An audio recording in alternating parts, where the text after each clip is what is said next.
Thank you very much. Hello, good morning and welcome to what is the last Right Stuff of the week with me, Matthew Wright. It's, yeah, exactly, it's so sad. Friday the 29th of October, Wear It Pink Day for breast cancer. I nearly forgot to put on my pink shirt, I've got my pink socks on. Worthy cause. It's also now just 57 days till Christmas Day, which means it's time to start planning your festive lunch, yeah? You've got to make your Christmas pud and stuff like that. We've done it.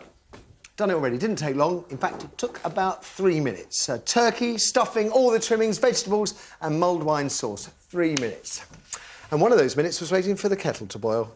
Let's find out what our panel thinks of our magnificent festive lunch. It comes in a pot, by the way. Steve first, ladies and gentlemen. It's not a pot noodle, it's a pot noeldel. Noeldel. Can you imagine the meeting, the pitch meeting for that? I've got a great idea. We'll combine a religious festival with a pot noodle. Yeah. Just try it. Shut up and try it. Do you want me to try it? Has it got the sauce already in there? I don't know. No, I've got my sauce here, mulled wine sauce. Why do you make me do this? You remember I was just telling Richard, the last time I was on this show and you made me try that world record of jelly eating, which I got, by the way, I broke the world record. But apparently not in the eyes of Guinness, because they weren't there, even though it was live on national telly. I got home and about an hour later I started convulsing like this. Palpitations, jelly rush, had a jelly rush. I go, Go on. This is endorsement, isn't it? No, it's Christmas. Honest opinion.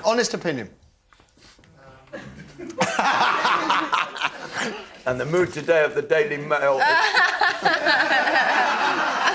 I have to say it's up there with all the other pot noodle ranges. They haven't disappointed. They haven't let me down in any way. Talking about no disappointments, how was the gig last night? It was great. First stand-up in how many years? About 15 years. Yeah? I mean, I've done some comparing before, but it was literally like half an hour of improvised nonsense, which was really nice. I mean, you know what it's like when you can just...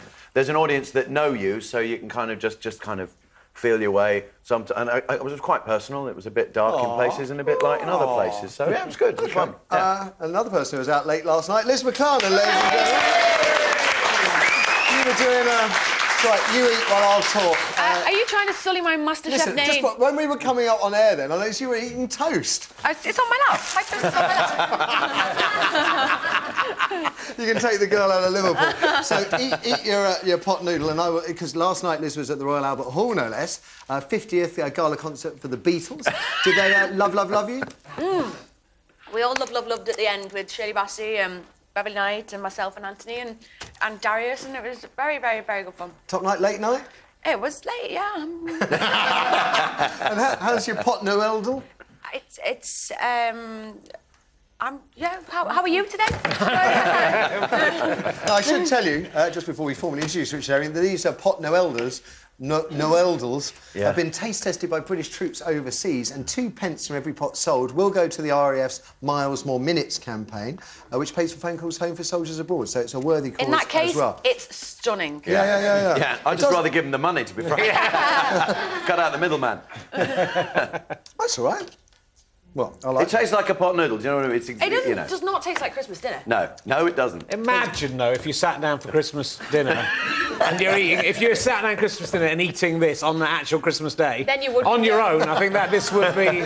I think this would be enough to make... Richard Herring, ladies and gentlemen. Do you know, it's not that bad. It's always there's an It is that bad. Is it that bad? But it's not as bad as it smells. And that's what I was saying. To make me feel sick. There's a joke on the inside of the... It's like you don't even have to buy crackers. What cereals do cats like? Mice Krispies. Aye, good one.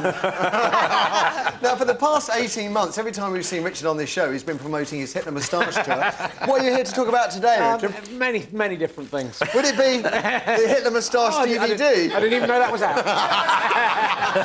Can we get a close up on that? That is the most terrifying cover I have ever seen. Yeah. He looks more scary than Adolf himself. Really scary. Steve Brown, fantastic photographer, took that in just a minute. It shows now. I'm going to use. We're going to show a clip, and I'm going to eat some pot noodles some more because I've got a taste for it. Here's a taster of Richard in full clam tickling mode. It's so weird seeing it, because I watched an old episode of Have I Got News For You the other day, and you popped up there with the Hitler moustache, and it really is... It is freaky, and it's so bizarre because, like you said, Charlie Chaplin had it first. Yeah, well, you know, it was just about the whole idea just came out of why we're not allowed to have it. But then I did end up having to walk around with it for like about 7 or 8 months because I was touring it and I didn't find out what it's like. Funny enough, there was a big viral thing yesterday on Twitter and everything of a guy in Shepherd's Bush where I live. Did you see this? No, They'd taken a picture of him on a bus and he had the hair really, but he had a little moustache as well, so he looked exactly like Hitler. So maybe it's catching on. I don't know. Now there's going to be one last hurrah for Hitler Moustache, isn't there? April time. What I'm trying to do because basically within the show, I kind of.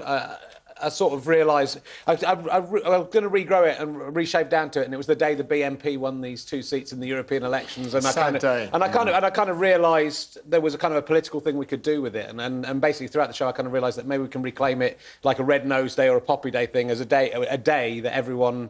Charlie Chaplin. Yeah, it has that Charlie Chaplin's birthday, and everyone has the moustache to remind people of the importance of voting because the BNP only got in because people didn't bother to go out and vote. Well said. So it was just I realised there was actually a political message, and having looked at Charlie Chaplin's work, obviously The Great Dictator, you sort of see that he was using the moustache himself as a political thing to try and fight fascism, and so that's what it became. So it became a sort of silly, trite idea that turned into quite a political thing. And I believe it's leading to a Radio 4 series of other things that we need to reclaim. Yeah, it's on at the moment. It's called Richard Herring's Objective. So I did the Hitler moustache, and then so I wanted to look at other demonised objects and work out why they were demonised. Cross of St George. Cross of St George was on last night. Yeah, you can get that on iPlayer if you want to listen to that. So that because it's associated with fascists and football hooligans and also the English Defence League. Yeah, exactly. Who just hate Muslims. Exactly. Yeah. So it's the shame of being English, whereas we should be proud of being English as Scottish people are proud of being Scottish and Irish people are proud of being Irish. So it's just looking at why English people are ashamed. And then I did the hoodie.